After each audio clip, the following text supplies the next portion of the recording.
Hi friends, स्वागत है आपका हमारे यूट्यूब चैनल ऑनलाइन शिक्षण में। आज इस वीडियो में हम डिस्कस करने वाले हैं सब्जेक्ट मैथ। आज से आपकी मैथ की क्लासेज स्टार्ट हो जाएंगी। तो जो आपका फर्स्ट यूनिट है वह है संख्या तथा संख्यात्मक का बोध, अंकों का ज्ञान तथा स्थानीय मान। फ्रेंड्स, यह पेपर 25 नंबर का होता है और इसमें आपको 12 नंबर लाना अनिवार्य होता है। अगर आपका एक भी नंबर कम आता है तो आपका पेपर बैक चला जाता है और सबसे ज़्यादा बैक लगने वाला यही सब्जेक्ट है। तो सारी चीज़ें आपको बहुत ध्यान से समझनी है तथा वीडियो को लास्ट तक देखना है, तभी आप ये सारी चीज़ें समझ पाओगे। तो चलिए देखते हैं संख्या तथा संख्यांक से आप क्या समझते हैं। वैसे तो सभी को पता होगा कि संख्या क्या होती है, संख्यांक क्या होता है, लेकिन जब आप एक अध्यापक बनोगे और छात्रों को आपको यह बात समझानी पड़ेगी तो उसके लिए तो आपको इन सबको बेसिकली और ये सारी चीज़ें जानना जरूरी होगा। तो चलिए देखते हैं संख्या कितनी वस्तुएं है का जिससे बोध होता है उसे संख्या कहते हैं। अब आपको पता चला कि संख्या क्या होती है। हमारे सामने कुछ पेड़ है तो हम वे पेड़ कितने हैं, उनकी संख्या कितनी है, तो उसे कहेंगे नंबर। अब आएगा आपका संख्यांक। तो संख्याओं को जिन संकेतों द्वारा व्यक्त करते हैं उन्हें संख्यांक कहते हैं। और संख्यांक का अर्थ है संख्या को लिखने में प्रयुक्त अंक। जैसे हमारे सामने 5 पेड़ हैं और उन पेड़ों की संख्या कितनी है, मान लिया 5 है, तो हम उसको इस 5 से प्रदर्शित करेंगे, दर्शाएंगे, तो आपका ये हो जाएगा संख्यांक। अब देखते हैं सबसे छोटी संख्या प्राप्त करना। सबसे छोटी संख्या कैसे ज्ञात करते हैं। सबसे छोटी संख्या प्राप्त करना आपके एग्जाम में पेपर में यह क्वेश्चन आता है। 1 नंबर में, 2 नंबर में, या बहुविकल्पी में आ जाएगा, तेलुगु में आ जाएगा। तो आप इसको ध्यान से समझिएगा कि सबसे छोटी संख्या प्राप्त करने के लिए शून्य को छोड़कर अन्य सभी अंकों को बाईं ओर से आरोही क्रम अर्थात बढ़ते हुए क्रम में लिखा जाता है। मान लेते हैं कि हमें कोई नंबर दे दिया कि 2, 0, 3, 6।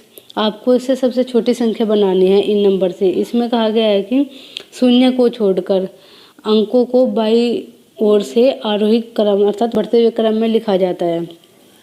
जैसे ये तो ऑलरेडी लिखा है कि 2 लिखो, फिर 0 लिखो, फिर 3 लिखो, फिर 6 लिखो। दूसरा एग्जाम्पल समझ लेते हैं। जैसे हमने लिख दिया 1, 0 और 6, 3, 2। अब इसे हमें सबसे छोटी संख्या बनानी है, तो हम कैसे बनाएंगे। सबसे पहले सबसे छोटा नंबर लिखेंगे, फिर 0 लिखेंगे, फिर 2 लिखेंगे आरोही मतलब बढ़ते हुए क्रम में, फिर 3, फिर 6। तो ये आपकी सबसे छोटी संख्या हो जाएगी। अब देखते हैं सबसे बड़ी संख्या प्राप्त करना। बड़ी संख्या कैसे प्राप्त करते हैं। मान लेते हैं हमें कोई नंबर दे दिया, जैसे 2, 0 और 1, यहाँ पे 6 ले लेते हैं, 3। तो आपको इससे सबसे बड़ी संख्या बनानी है। वो कैसे प्राप्त करोगे कि अंकों को बाईं ओर से अवरोही क्रम में लिखा जाता है। आप पहले सबसे बड़ा नंबर लिखो, फिर उससे छोटा लिखो 3, फिर 2 लिखो, फिर 1 लिखो, फिर 0 लिखो। तो आपकी ये सबसे बड़ी संख्या प्राप्त हो जाएगी। तो आप सीख गए होंगे कि सबसे छोटी संख्या कैसे ज्ञात करते हैं, सबसे बड़ी संख्या कैसे ज्ञात करते हैं। और आपके एग्जाम में भी इससे क्वेश्चन आता है। 1 नंबर में या 2 नंबर में तो पक्का आएगा, इसलिए आपको अब इसे समझ के चलना है। तो प्राकृतिक संख्याओं के विषय में महत्वपूर्ण बातें। अब प्राकृतिक संख्या क्या होती है, अब ये चीज़ें सीख लेते हैं।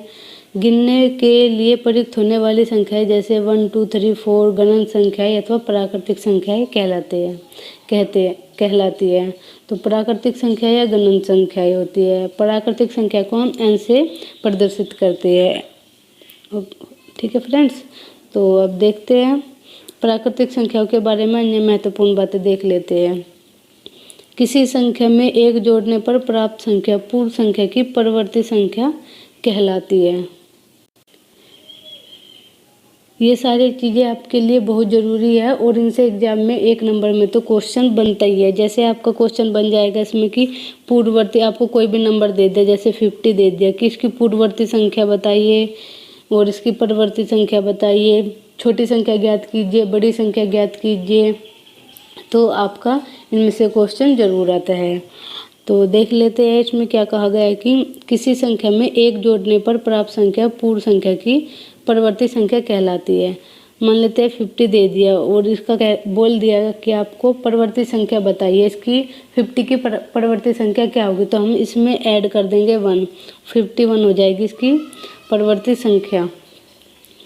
और पूर्ववर्ती संख्या, पूर्ववर्ती अर्थात पहली संख्या, हम मान लेते हैं कि हमें 20 दे दिया और बोल दिया गया कि इसकी पूर्ववर्ती संख्या बताइए, तो हम इसमें से 1 माइनस कर देंगे तो ये हो जाएगी आपकी पूर्ववर्ती संख्या। तो आप सीख गए होंगे कि छोटी संख्या कैसे ज्ञात करते हैं, बड़ी संख्या कैसे ज्ञात करते हैं, परवर्ती संख्या क्या होती है, पूर्ववर्ती संख्या क्या होती है।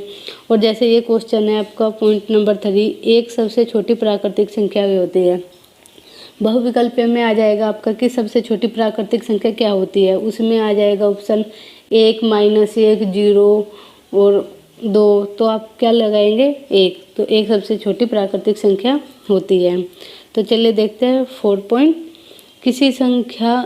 किसी भी संख्या के दाईं ओर उसकी परवर्ती संख्या तथा बाईं ओर उसकी पूर्ववर्ती संख्या होती है। जैसे 6, 7, 8, जैसे 6, 7, 8 ये दे दिए और इसमें कहा गया है कि संख्या के दाईं ओर परवर्ती संख्या तथा बाईं ओर पूर्ववर्ती संख्या होती है। 7 के जो बाईं ओर होगी वह पूर्ववर्ती संख्या होगी और जो दाईं ओर होगी वह परवर्ती संख्या या उत्तरवर्ती संख्या होगी।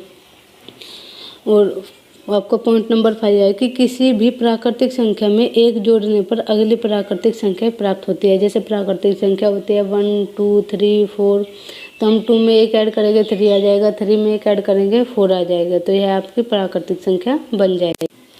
फ्रेंड्स, यह चीज़ें आपको यही नहीं, ये आपको CTET, UPTET जब आप टेस्ट दोगे और मैथ सब्जेक्ट होगा आपका तो उसमें भी आपके काम आएगी। तो ये सभी चीज़ें आपको बेसिकली याद होनी चाहिए। अब पॉइंट नंबर 6 देख लेते हैं कि ली गई प्राकृतिक संख्या की अगली संख्या भी प्राकृतिक संख्या होती है। जैसे हमने कोई संख्या ले ली 5 ले ली, तो इसकी अगली संख्या होगी 6, तो वह भी आपकी प्राकृतिक संख्या होगी। पॉइंट नंबर 7 है कि कोई भी प्राकृतिक संख्या सबसे बड़ी प्राकृतिक संख्या नहीं होती, क्योंकि अगली संख्या उससे भी बड़ी होती है।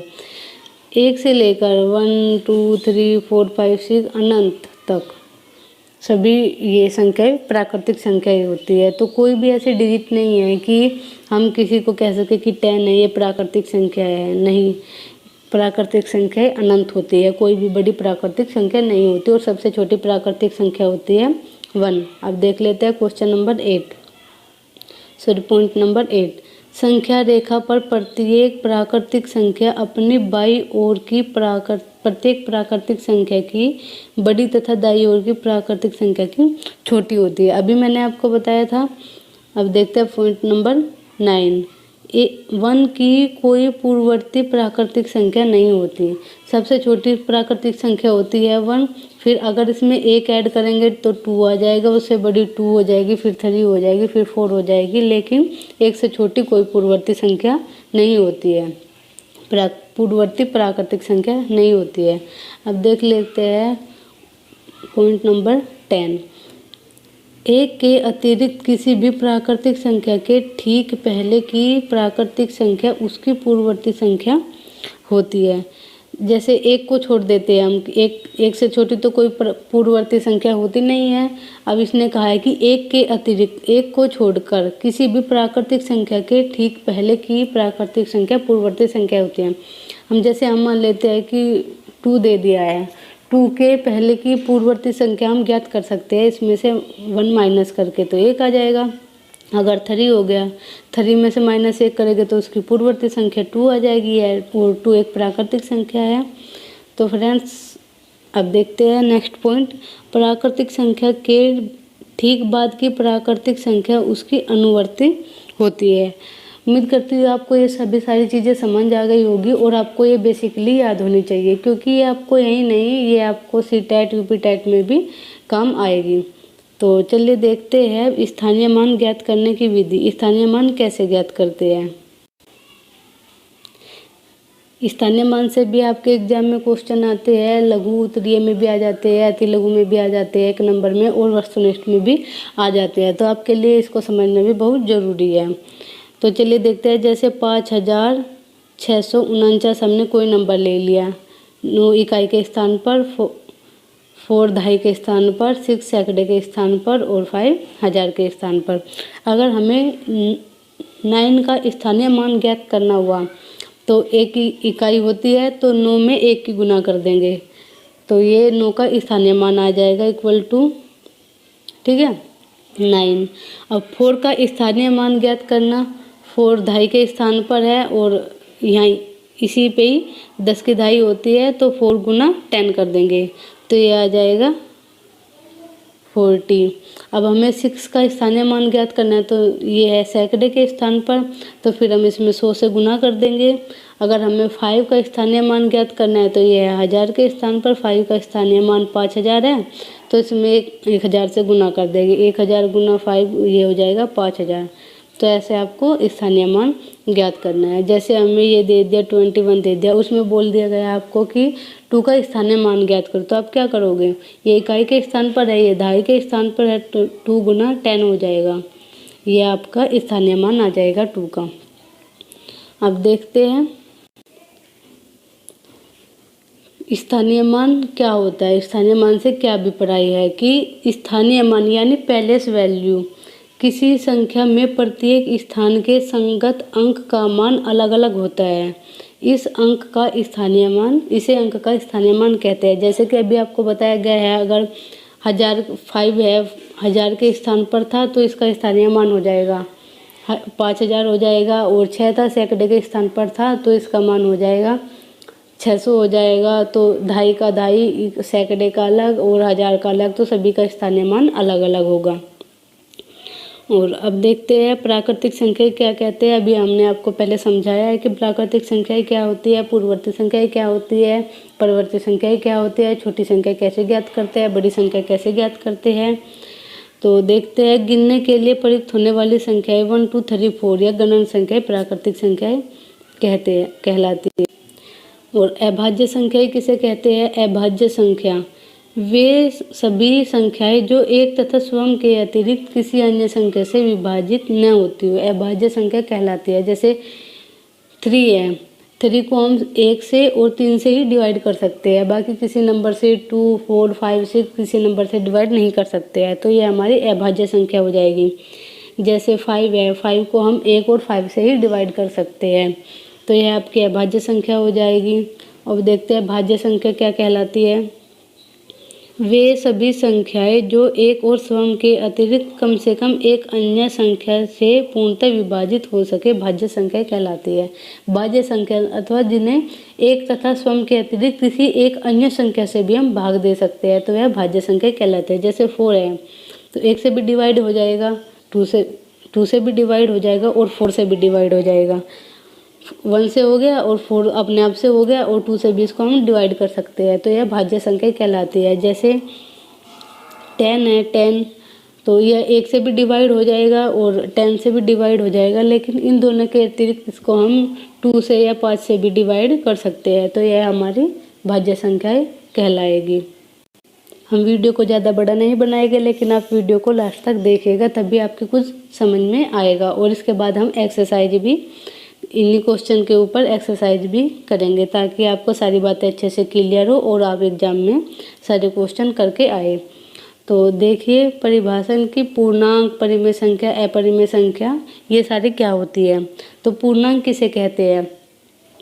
सभी पूर्ण संख्या तथा ऋणात्मक संख्याएं पूर्णांक कहलाती है। जैसे पूर्णांक को हम आई से दर्शाते हैं, -3, -2, -1, 0, 1 2 3, ये सभी पूर्णांक होंगे आपके, जो धनात्मक होंगे और ऋणात्मक होंगे। आपने पढ़ा होगा, आपको याद होगा कि प्राकृतिक संख्या होती है, प्राकृतिक संख्या ए से छोटी कोई प्राकृतिक संख्या नहीं होती।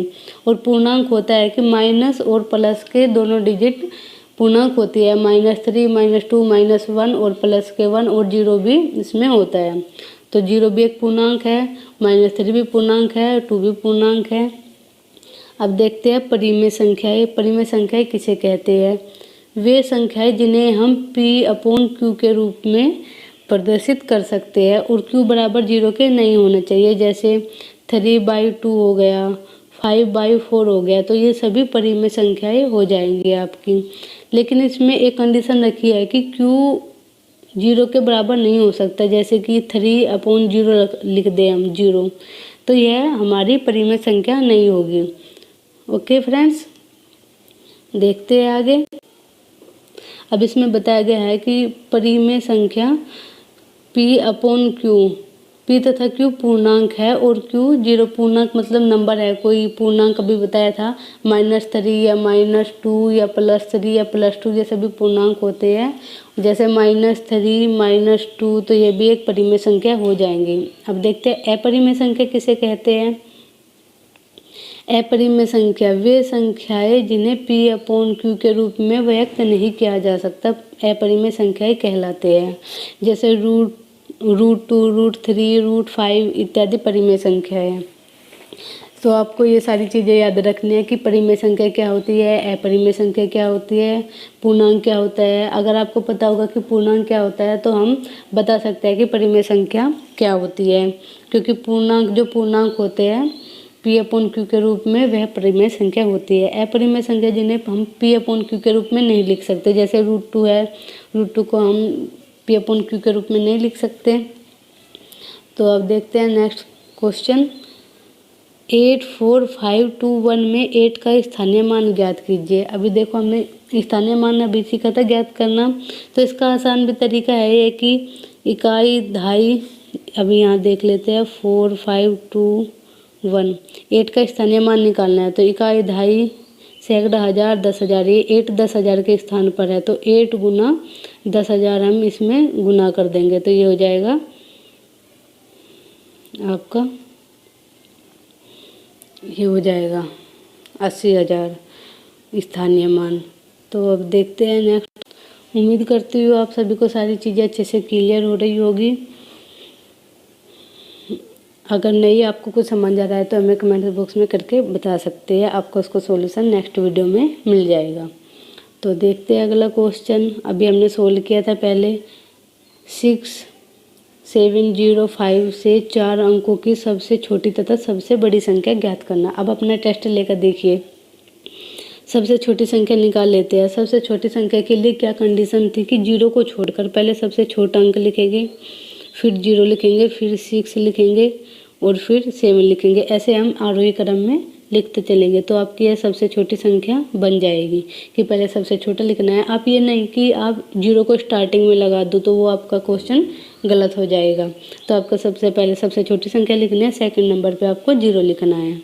अब देखते हैं सबसे बड़ी संख्या क्या हो जाएगी आपकी। सबसे बड़ी संख्या के लिए हमने पढ़ा था कि पहले सबसे बड़ा नंबर, फिर उसे अवरोही यानी घटते हुए क्रम में लिखते जाएंगे, फिर 5 लिखेंगे, फिर 6 लिखेंगे, फिर 5 लिखेंगे, फिर 0 लिखेंगे। तो ऐसे आपकी सबसे छोटी संख्या तथा सबसे बड़ी संख्या हम ज्ञात कर लेंगे। अब देखते हैं नेक्स्ट क्वेश्चन। आपके एग्जाम में भी ऐसे ही क्वेश्चन आते हैं, तो देखते हैं। 5 अंकों की सबसे बड़ी तथा सबसे छोटी संख्या लिखिए। अभी 5 अंकों की सबसे बड़ी संख्या हो जाएगी 9999, 5 बार 9 आ जाएगा। अगर हम इसमें एक ऐड करते हैं तो फिर ये 6 अंकों की हो जाएगी, तो आपका ये क्वेश्चन गलत हो जाएगा। तो आप इस चीज़ का ध्यान रखिएगा। अगर आप भूल भी जाते हैं तो आप ऐसे ट्रिकीज़ को समझ सकते हैं कि हमने 5 अंकों की 1 2 3 4 5 5 अंकों की ये संख्या लिख ली है। अभी इसमें कोई बंदा सोचेगा कि इसमें एक 0 आएगी या एक 9 और आएगा, तो आप इसमें एक ऐड करके देखिएगा, तो आपकी ये 6 अंकों की बन जाएगी। तो आपका सही आंसर ये हो जाएगा। 5 बार आप 99 लिख देंगे। 6 अंकों की बोला जाए कि 6 अंकों की सबसे बड़ी संख्या, तो 6 बार 99 लिख देंगे। 3 अंकों की सबसे बड़ी संख्या, तो 3 बार 99 लिख देंगे। और 5 अंकों की सबसे छोटी संख्या, इकाई, दहाई, सैकड़ा, हजार, 10,000, ये 10,000 आ जाएगा। 4 अंकों की बोल दी आपको, तो चौथे अंक पे 1 लिख करके फिर आगे 3 0